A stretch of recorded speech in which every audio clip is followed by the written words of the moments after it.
So first we're going to hear from James Yapias from the Salt Lake Education Foundation. Immediately after James, we'll hear from Dr. Bates, the superintendent for the school district. And then after Dr. Bates, we're going to hear from Mayor Mendenhall. And then we'll proceed from there. James, take it away.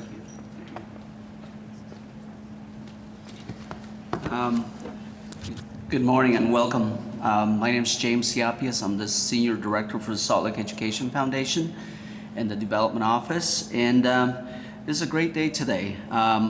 First, I want to take this opportunity to thank the students for making it here, and we appreciate you for being here. I want to share something with you that the Salt Lake Education Foundation believes that all students, regardless of their backgrounds or where they're coming from, should have access to the tools they need to be successful in their school. That is why we're here today with this remarkable partnership with the Mayor's Office, Erin Mendenhall, and Salt Lake City School District, Salt Lake Education Foundation, and the Utah Ecosystems, and the Department of Economic Development. These are trusted partners that have come together to really work in this with this opportunity, and most importantly, our business partner, Recursion. As you know, we serve 19,500 students in 41 schools. There are 80 different languages spoken in our schools, and 52% of our student population come from a low-income population. But that is our strength, our diversity, our student population, our families are amazing. We feel we have a great responsibility towards these students and towards each and every one of you, that is why we're here today, to foster the ability for us to understand and to learn more about the STEM ecosystems. Our STEM initiative gives students skills needed to increase their career options. Local, state, regional, public, and private corporations continue to make major investments in our schools. The STEM activities supported by the foundation run throughout the year. And one thing that we've done is created opportunities for students in participating in science fairs, providing opportunities, hands-on opportunities to different locations such as the Wasatch Mountain Institute and the Star Base Hill. And that is an opportunity that we're trying to do to increase opportunities for each and every one of you. So once again, thank you to our partners, to the Mayor's Office for an amazing job and partnering with us. I hope you guys students have a wonderful day and learn and take so much from this opportunity today. Thank you.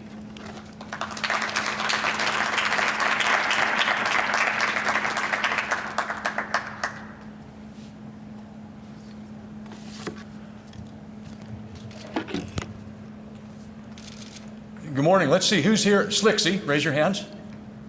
All right. Highlander. East, there's at least 3 from East. Oh, 4 from East. 5? 6 from East. Great. And let's see, West. Not yet. I think there's some folks coming from West. Well, I got to tell you, this is all about you. This is all about you and your futures. There's a lot of we's that are really interested in you and your futures. One of the most important things, I think, and why we're here today, and we're going to visit a couple of other places as well, is so that you have an idea in your minds of what options you actually have. That you can be in control of the direction you're going to go, that you see options. Recursion, this is an exciting place, and I'm really excited to walk through and see the labs and see some of the possibilities, places you could be working like really quick, like in a matter of weeks or months even, maybe. Not years from now. Oh, did you nod? Did that sound good? Yeah. So, and not just weeks or months from now, but as it fits for you and it fits for them, you could be here, you could be in this industry for a career. But if you don't know that it's an option, you don't know to pursue it. So today is all about letting you know what some options are, letting you know what opportunities you have, and looking at all of these people around you who are really interested in you doing what you want to do. There's a saying, it gets said different ways by different people. I don't know who originally said it, but find a job that you love, and you'll never have to work a day in your life. And as somebody who's been in my industry coming on 4 decades, that's a good thing. So have a great day today. Ask lots of questions. There's no reason for you to not elbow your way to the front and say, excuse me, can you tell me what, or tell me about, tell me more? Do that today, okay? This day's for you guys. All of the places we're going to be going. Ask questions, find out what your options are, and then pursue them. And you got great people, teachers. Who are teachers? That's right. You talk to them, and they will point you, and they will connect you, and they will help you get where it is that you want to go. So, thanks much. Mayor.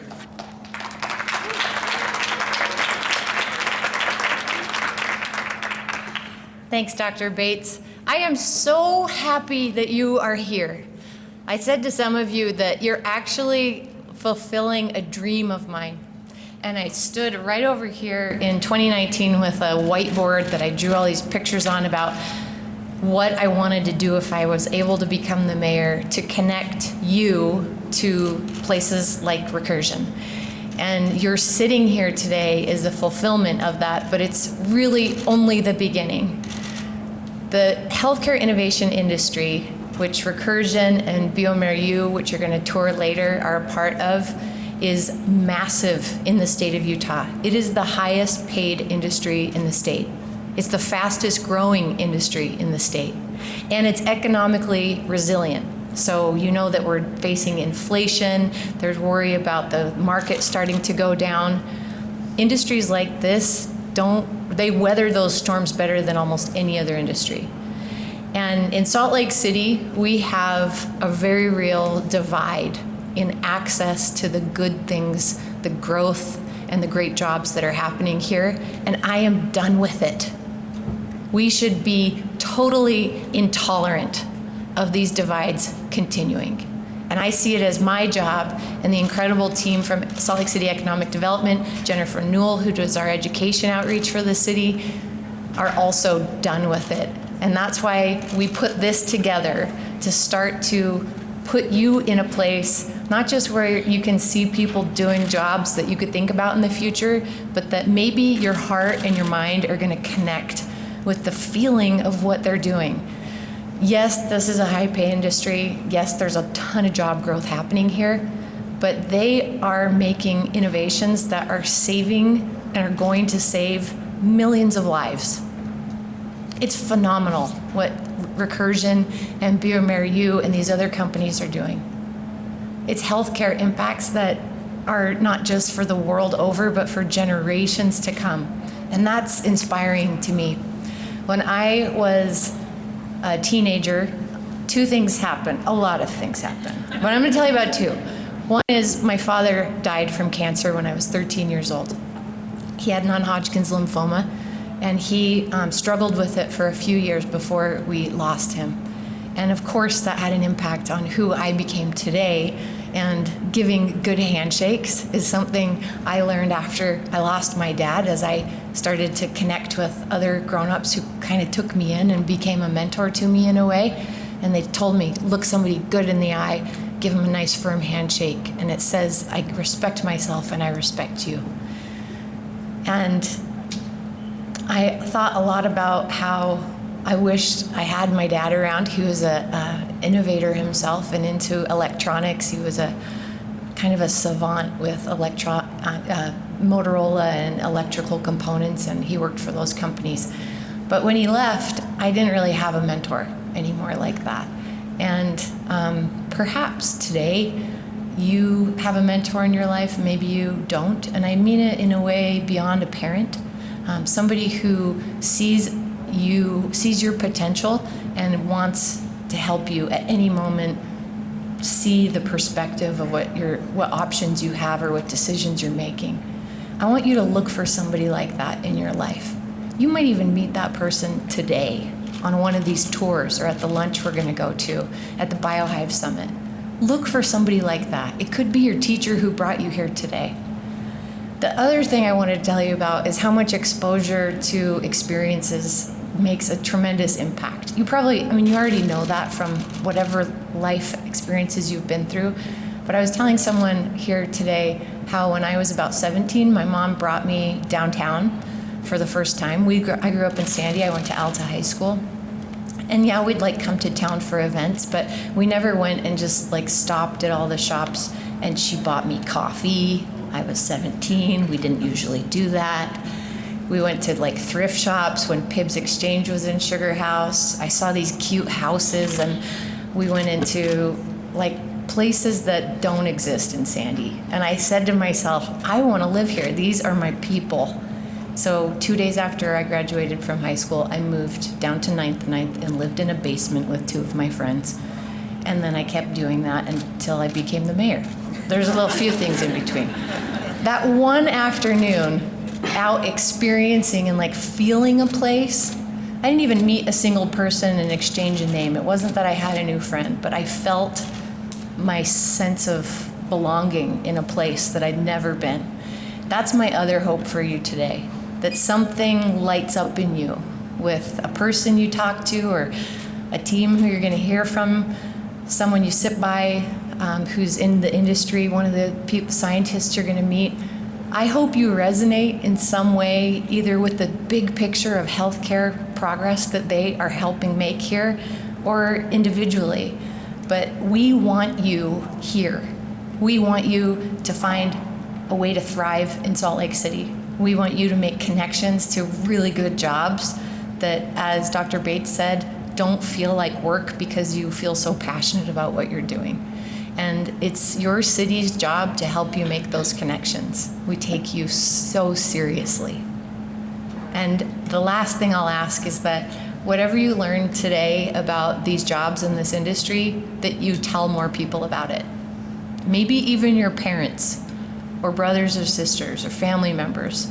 We have too many families in Salt Lake City today who are working more than 2 full-time jobs between 2 parents.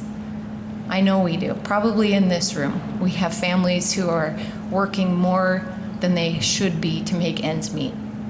So please share the ideas that you have today, and we're also announcing a new website that is slchealthcareinnovation.org. It's the landing page right now for this blueprint for healthcare innovation, which is basically what I just said, the city's role that we are creating for ourselves to connect you and our entire community to this industry. And the website is a good landing place to kind of see what our plan is. And in the future, we hope to be adding more direct connections for you and our community at large to find places in this industry. There's probably going to be pictures of you up on this website in the coming weeks. Just beware. But I'm just touched and so excited that you're here. And I can't wait to see what you do next. And I hope that you connect somehow, some way today from your intellect, but also in your soul with the good things that are going on and how much we love you and want you here. Thank you for being here today.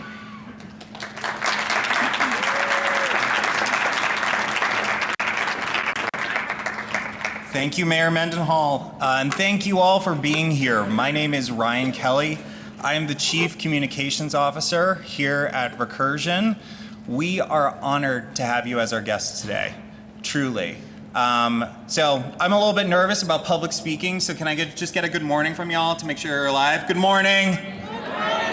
All right, good. Feeling a little bit better. So we have an amazing speaker for you today. We're going to show you a tour of the labs. This is a very exclusive place. You might have seen that some people had to sign an NDA and all that kind of good stuff. So we have people from all over the world that come here to explore our labs, and we're doing an exclusive with you guys today, so we are so excited. But before we get into our amazing keynote speaker, we want to show you a little bit about Recursion. In a world continuously advancing through technological leaps, Recursion believes that a new era in drug discovery is on the horizon, powered by a platform that will decode biology and chemistry to produce better medicines that radically improve lives. Right now, approximately 90% of all drugs in clinical trials ultimately fail to get approved. The total investment needed to develop each approved medicine, over $2 billion. We believe the answer lies in unraveling and understanding biology's complexity to get us to better medicines faster. While a challenging task, for the first time in history, decoding biology is a possibility. Artificial intelligence and machine learning tools are revolutionizing every part of modern living. Recursion is harnessing this technological evolution to accelerate the drug discovery process. Our engine for this change is the Recursion operating system, which runs millions of experiments in our labs every week to explore how biological systems and chemistry interact. Sophisticated machine learning algorithms extract highly structured and relatable data from every experiment across the drug discovery process, creating one of the largest clean and purposeful data sets in the biotech space. Using one of the most powerful supercomputers in the world, we organize the data into what we call maps of biology, tools to help navigate just like regular maps, except these maps can predict trillions of relationships across biology and chemistry to discover novel insights. Our goal is to truly industrialize the drug discovery process through repeatable and scalable experiments. By casting a wide net to find novel insights, not just for one disease, we've created a diverse therapeutic pipeline, attracting some of the largest partners in the industry. With our brilliant technologists, scientists, and partners, our vision is to broadly explore biology and chemistry to generate new insights at scale, and ultimately bring new medicines to patients that radically improve their lives. In short, it's biology decoded.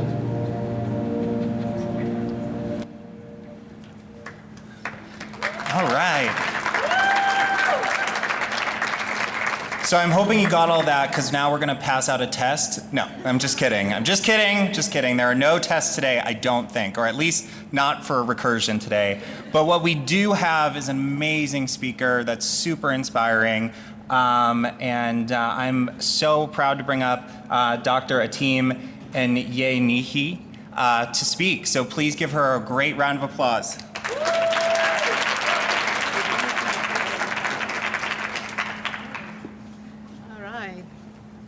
Thank you, Ryan, for the introduction.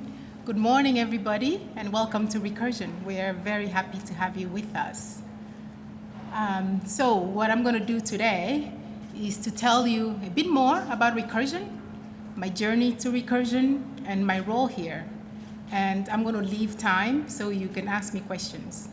So let's get started. So I've always been a very inquisitive person. Right? But it was in high school. It was in high school in my chemistry class with Mrs. Clements, where I fell in love with chemistry, right? And it was at Caro Magnet High School. So Mrs. Clements was super supportive, and since I was so curious, I would often stay after school to do experiments, which helped feed into that curiosity and satisfy it. So I had a teacher that believed in me and was supportive. When it came to going to college, I knew it had to be chemistry. I just loved it. It made sense. So I went to the University of Missouri, and I got a scholarship to study there. I was part of the Magnet Scholars Program, and this scholarship program allowed me to be partnered with a faculty mentor. And I got to do undergraduate research, and this is where the love of science was really satisfied and built on at the University of Missouri. So my mentor was an analytical chemist, and he told me, if you want to study chemistry analytical, the place to go is UNC Chapel Hill. At the time, it was the top school. So I went to UNC for my graduate work, and I got my PhD in analytical chemistry. So I knew that, there was still a knowledge, there was still a hunger to learn more. And since I wasn't sure if I would go into academia or industry, I decided to do a postdoc. And I did the postdoc at Karolinska Institutet, which is in Stockholm, Sweden. This is a medical university, and this is where the they decide the Nobel Peace Prize in Physiology every year in Stockholm. So these are considered academia. And from from Karolinska, I decided to go into drug discovery. And my first stop was in a biotech company called Amgen. Amgen is a drug manufacturer also, drug developer, and they make many drugs, and one of them is Enbrel that you often see on television advertisements. From Amgen, I came to Utah. I came to Salt Lake City, where I've been for more than 8 years now. And I went to ARUP laboratories, where I developed lab tests, right? I developed tests for hypertension. I also developed tests that would help doctors identify MRSA, so it's methicillin-resistant Staph aureus. So an ARUP, it's a national reference laboratory. It's a big deal, and it's right here in Salt Lake City. So from ARUP, I went to Utah Public Health Laboratory, and there I developed newborn screening tests for the state of Utah. And these tests, one of them, XALD, is actually used for all the newborn, right? So when a kid is born, you do a heel prick and test for rare diseases that can help save the child's life if they have a genetic disorder. So I developed the test, and it's getting used today, not just in Utah, but in other Mountain West states. Yeah, and so ARUP and Utah Public Health Lab, these are called clinical diagnostic laboratories. From there, it's how I ended up in Recursion. And Recursion, along with Amgen, are called biotechnology industry. So these are 3 industries that someone with a STEM background could work. Okay, to talk a little bit more about Recursion, like you've seen and heard in the video, our mission is to decode biology to radically improve lives. What does that mean? In a nutshell, it means bringing treatment to patients, people with serious, life-debilitating diseases. And we are here in Recursion to find treatment for them. And what this looks like is it's a field that's called phenotypic drug discovery, and Recursion is the pioneer of this field. And so how we differ is that we start from images, right? So if you can look at this puppy, you can make some conclusions about what's going on with the puppy from its face, from the way the head is turned. So it's the same thing we can do with cells, right? So cells, they give you information about the state of whether it's diseased or healthy. And from cells, that is a starting point, right? A starting point for phenotypic drug discovery is that we first capture images, right? Hundreds of millions of images of cells that have been altered to represent different states of sick, healthy, and treated. So we start here, and then we have our robots. We have many robots in the lab that help us do this work, and you'll get to see the robots as you take a tour. So we are able to run up to 2.2 million experiments in our labs every week. And that is a lot. That is a lot of experiments, and we couldn't do that without our robots.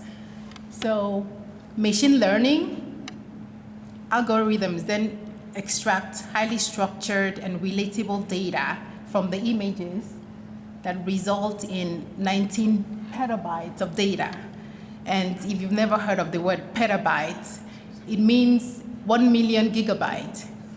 And if that still doesn't make sense, just think about this. If you were to download all of the movies that's ever been made in all of the languages in high definition, you would get 4 petabytes of data, right? So that just kind of gives you the scale of how much data we generate here. So our supercomputer then organizes this data into maps of biology. And Up to date, we have made almost 3 trillion relationships across biology and chemistry. And these relationships, these are the basis. This is where we start our medicinal chemistry. They use this as a starting point for drug discovery.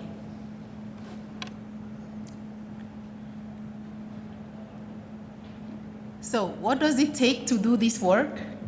It takes a village. It takes a highly diverse, multidisciplinary team.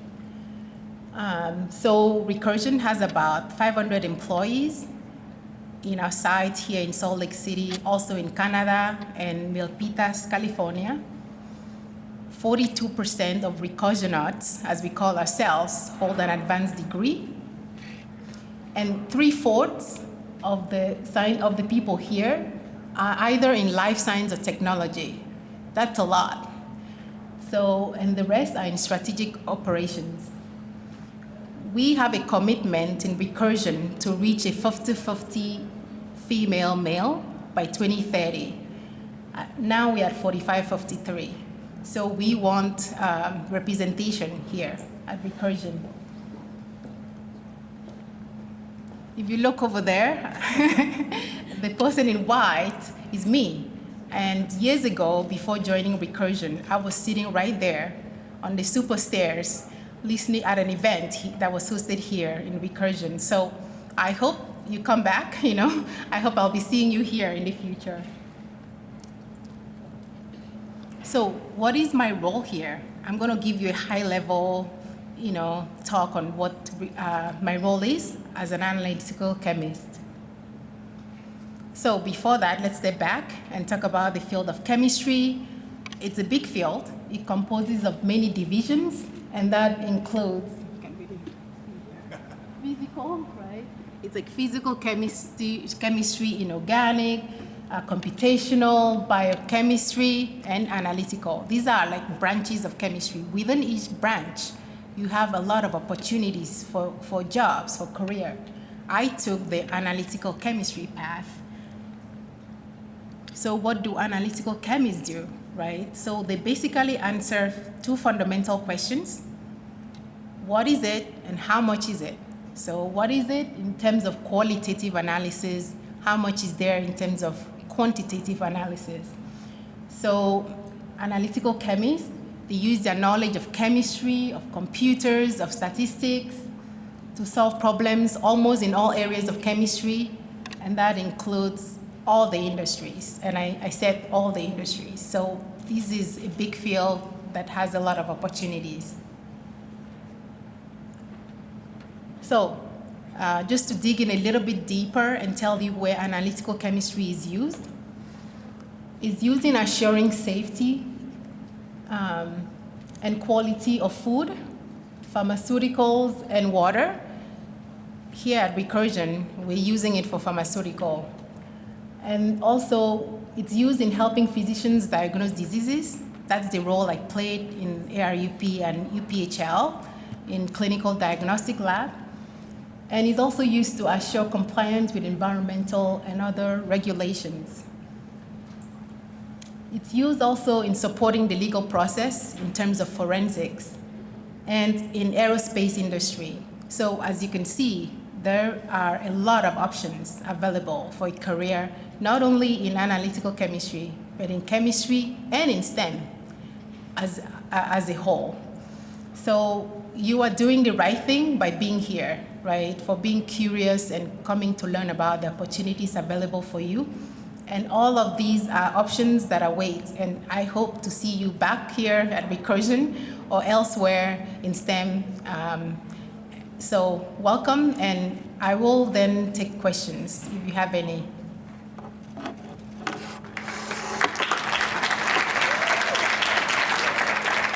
got this fuzzy mic so I can throw it to people if they have questions. I actually don't want to throw the mic. I'll probably walk up the stairs and hand it to you. Any questions? Any brave souls that have questions? Oh, I see a question up here. So if I want to get a job here, what do I do tomorrow? Look at our job postings on our website, Recursion website. Every available opportunity is posted there. and we'll take it from there. Atim, I have a question, because we didn't go through this, but when we were talking about the presentation, you were talking about some of the challenges that you had getting to where you are today. Could you talk a little bit about that? Yes, sure, I'll do that, Ryan. I actually grew up in a village in West Africa, in a country of Nigeria. And at some point, we moved. We immigrated to the Caribbean island of Dominica. And when we got there, they gave me an exam to figure out what grade to place me in, and I failed miserably. I got terrible scores. That's when I realized that I was way behind in school, far, from where everybody else was. And so that was the challenge for me to get up to speed, play catch up, and in a new place, learning the language. So that was hard, that was difficult, but I did not let that get in the way, right, of my dream. And that was making something out of myself so that I could go back and help my community in Nigeria. What classes and electives did you take to get this career? What classes and electives? That's a long time ago. Decades ago.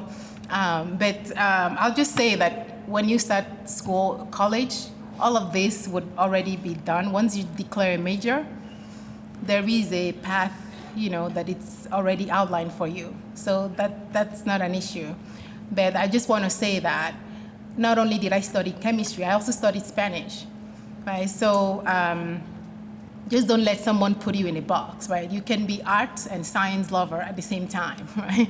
So like for the electives, your PI, your advisor will be able to give you the specifics. Good question. Any other questions? If not, we could give a round of applause to Atim.